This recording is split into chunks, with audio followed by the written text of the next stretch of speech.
So I've been doing a lot of thinking. It's July 10th, and I've been thinking a lot about my dad today. And I remember I went yesterday and I watched the old video that I made talking about the whole story about the death of my dad. And I was watching it and I was like, oh crap, like, this is so sad. Like, I need to lighten up the mood a little. Like, you know what? I need to talk about a lot more positive things about that. And so, yeah, this is what I'm going to talk about. And when I think about my dad, it's funny. My memories have just changed so much. And what I mean from that is just when I think about my dad, I think about so many happy memories. I think about the positivity that he channeled with everybody. I think about the atmosphere he created whenever he was with family, with friends. I think about the lifestyle he lived. I think about his heart, his passion, his courage, his confidence. And it's funny, some of my favorite memories with my dad. He would always come back. I remember he would always come back from work and he'd come and he would ask me like, hey, do you want to watch Top Gear? Him and I loved Top Gear. We would always watch it. If you don't know Top Gear, it's a great show talking about cars, and they have lots of challenges, and it was so funny. We would always laugh. It was so funny. We watched that. We watched Family Guy, I remember, which was like a little more of an adult show for the age that I was. I don't remember how old I was, and I remember there was sometimes my mom would say like, is he too young for that? But we laughed a lot with that show. I remember another memory I have with my dad, we loved to go fishing. I remember that was like very typical father-son things. We would go fishing a lot, and I would just catch little baby snappers and stuff. But one time I caught a remora, and that was crazy. I was like, and my dad, he was so proud of me. Took a picture. He loved the boat. Oh my God, we had a boat, and he always found an excuse to come on the boat. And I was kind of traumatized because I have a big fear of thunderstorms, and I was always terrified. And he would just get me to go, and sometimes it would rain, sometimes it wouldn't. But I would always like, just when I would see him on the boat with his beer, just like jamming to his music and riding with the wind and the view of Miami in the background, I could just see how happy he was. I remember we had some amazing memories on the boat. I loved my first roller coaster ride with my dad. There's this roller coaster and they tore it down, but it's in this place called Boomers, which is a little bit north of Miami, and they had this big wooden roller coaster, and I was like 4, 5, 6 years old, never tall enough to go on it, and I would cry and cry because I had already built such an obsession for roller coasters, and for years I just wanted to go on it. And finally, when my dad would wait, and he knew, like we both knew that I wanted to ride the roller coaster, and finally when I reached 48 inches, he measured it and I was ready to go. We drove out to Fort Lauderdale early in the morning, and there was nobody in the park, and it was just my dad and I, and we get 2 tickets to ride the roller coaster one time. The line is empty. We sit in the front row, and I'm just freaking out riding this monstrosity of a roller coaster that I've always wanted to ride, and it was just the 2 of us, and afterwards we got ice cream, and I could go on and on. I told you about when he got me a car, about all those drives that we had. We did exercising a lot. He loved to ride bikes. He was a big triathlete. I could seriously just talk extensively about all the memories that we had together. And that's what I kind of wanted to address with that as well. That my memories of my dad have changed. And they've changed over time because it was awful. It was awful how my dad passed away. It was so horrible. And I remember, you know, he was on a ski trip. He got a heart attack. He was airlifted to a hospital. We all flew there. He had suffered severe damage to his brain and to his heart. And they said that they could leave him on the machine and he would either be in a coma or as a vegetable perhaps. And the doctors left the choice up to us as to what we had to do. And, you know, I'm being so open about that, and people say, why are you so open about that? And I have received criticism, I know, for being so open about certain things in my life. But let me explain, you know, being in that hospital room, having to make that choice, having to come together and decide for the future of my dad what would happen. And just that fear of letting go, that fear that he could wake up and things would be okay. And that horrible, painful memory of losing my dad in that dull, dark hospital room. That memory was ingrained in my head. It was drilled into my mind. It would haunted me when I slept. I would have nightmares. I would be so sad in the middle of doing anything for months. I suffered a lot. And my memories have changed because I'm in that hospital room, and when I get transported back into that memory, I no longer look at the bed.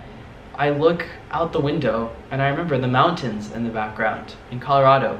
It was beautiful, and the sun, it was gorgeous. It almost looked like heavenly, the clouds that were on top of the mountains when it happened.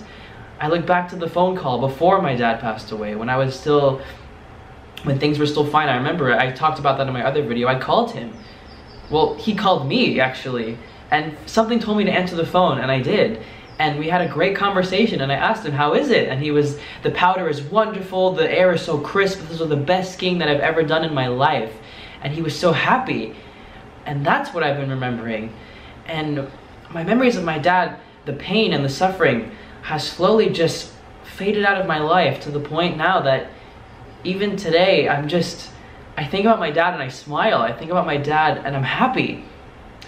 And it's hard because, you know, my first 2 years of college were the most difficult years of my entire life for a lot of reasons, you know, but in that 2 years of college, freshman year and sophomore year, I jumped out of a plane, I traveled to some amazing places, I met amazing people, I made a lot of mistakes that I've looked at, and sometimes I would get so down about it, or I would regret things, or I would feel guilty, or I would feel sad about that. I would feel sad a lot. And then I would feel sad about my mistakes in the past. I would feel sad about my dad. I would feel sad about hardships, about adversities that were happening, or that sometimes I felt so depressed, so awful, and I think, how can this happen? Certain things that have happened in my life, this seems like a nightmare. And then I would think, do I have a right to be sad? I feel like my life has also so many blessings, and I would feel worse because I'd feel sad and feel like I don't have a right to be sad when some people wish that they had the blessings that I had in my life. And then that made me think a lot, and I realized that it's okay to be sad. It's okay to feel, it's okay to cry, it's okay to mourn, it's okay to grieve, and that's human. We feel things, we perceive things, we take in emotions and memories and moments and hardships and adversities, and that's being human. And it's okay to feel sad, it's okay to be stressed, it's okay to be frustrated, to be confused, to be lonely, to mourn something, to feel heartbreak. That's human, and that's beautiful, and that shows that we as the human race can perceive so many different emotions. But what I've learned with the sadness, what I've learned with difficult things that have happened in my life, what I've learned from all of those hardships and difficult memories is not to pity myself, not to tell myself that I'm depressed, not to make myself a victim of those things, but to take it and not to also feel guilt or regret over mistakes that I've made or things that have happened that were sad in the past, or to have those memories haunt me anymore, but to take it and to have pride in it and to accept it and to love it. And what I mean by that is that I'm thankful for those experiences. I'm thankful for those difficult things in my life. I'm thankful for going through some of the things that I went through because I've learned so much. And I think back to some things that happened with my dad where I'm like, why did I fight with my dad on this? Or why did I think certain things about that? Or if I only could have done that over again, I would have changed the way I interacted with this person. I would have changed the way I said certain things to my dad. Or I would have changed the way I lived my life with this memory in this moment. I wish this and I wish that, but I changed that. And I changed that to have pride in it, to have pride in what happened, to have pride in what I've learned and how I've grown and how I've changed and how I've seen life so beautifully lately. I've been reading books, I've been cooking, I've been walking by myself, I've been thinking so deeply, I've been succeeding academically, and I've been making friends, and I've been adventuring, and I've been myself. And I've been finding ways to improve the lives of other people and to make a difference and to not pity myself anymore and to not feel guilty about the mistakes that I've made, but to feel proud in it, to have pride in it. And there's a quote that I love from Claire Wineland. Please look up Claire Wineland if you can. She talks a lot about illness and how she's been able to see the beauty in life, the beauty in the world beyond her sickness and suffering. You know, it's okay to have pain, it's okay to suffer. The whole world suffers. We all have difficult emotions, we all have painful memories, we all have hardships that we went through, but to take it and to have pride in it and to be proud of it and to be proud of what you've accomplished and to be proud of what you've learned and that you've lived and that you've laughed and loved and learned. Live, laugh, love, learn. Those are my 4 words, my 4 L's that if you have seen in the cover photo, that's what I believe in. And if you're not doing all 4 of those things, then something's wrong. I think back to my dad, I don't think of the hospital, I think of the mountains, I think of where he was, I think of how happy he was, I think of the lifestyle that he lived, I think of what he brought to the world, I think of what he's enriched in my life, and I think of, yes, the mistakes that I made in the past, that I've corrected from that, and I've learned, and I feel my dad inside as I channel that through everything that I do now, everything. My dad is not physically here anymore. And it sucks sometimes, like sometimes I'm like, oh, like I miss you, man, like I miss you so much, and I don't cry about it anymore though. I just wish I could talk to him. I wish I could tell him all the things that I've done. But at the same time, I think about things that I've done, I think about things I've accomplished, places I've been, people I've met, memories I've had, things I've learned, and I feel him, and I feel that positivity, and I feel the energy, and I feel the heart and mindset that he had with his life. And I've lived it, and I've become my dad in so many ways, and I've learned to just see the beauty in life, to see the beauty beyond the suffering. Never for one day do I ever feel ungrateful, or do I not realize all the blessings and privileges and memories that I've had in my life, the family, the friends, the experiences that I've learned. As cheesy as it is, but it's so true that it is a growing process, and you do learn, and I know that I do have so much to learn and so much to live for, but I understand the things that have happened in the past, and the things that I've learned, and the way my mind has changed, and the way I've grown from experiences that have happened, and to not only look at the bad, but to take that bad and grow from it, and to see the good within that. So I haven't been there. I've been in Panama, but there was a whole celebration, there was a whole event happening in Miami that the mayor of Miami came, and he officially dedicated May 24th to my dad as Carlos Stupi Day in Miami. And it reminds me of how he's impacted my life and all the lives of everyone that he met. He was the life of the party, he was the most special person. He was always full of happiness and joy and friendship and confidence and love. I never knew someone that loved life more than my dad. Nobody. I never knew anyone in my life that just cherished people and memories more than my dad.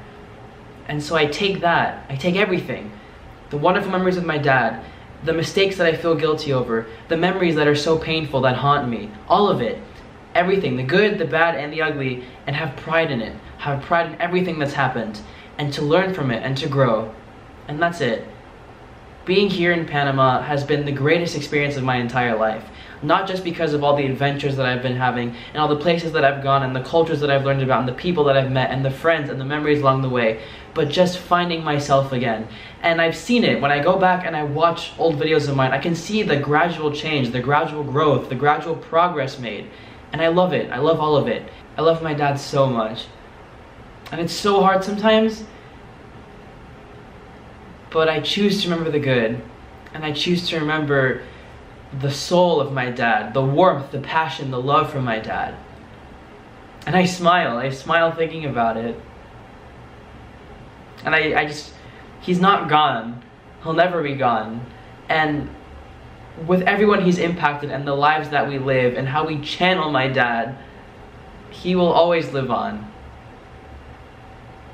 So, dear Dad, I don't know where you are, honestly, and I think about that a lot too. But at the same time, I do. It's so cheesy, but you're with all of us, and you'll always be with me. And I know that you're just so proud of me, just the same way you're proud of my sister, the way you're proud of everyone, all of us. Happy birthday.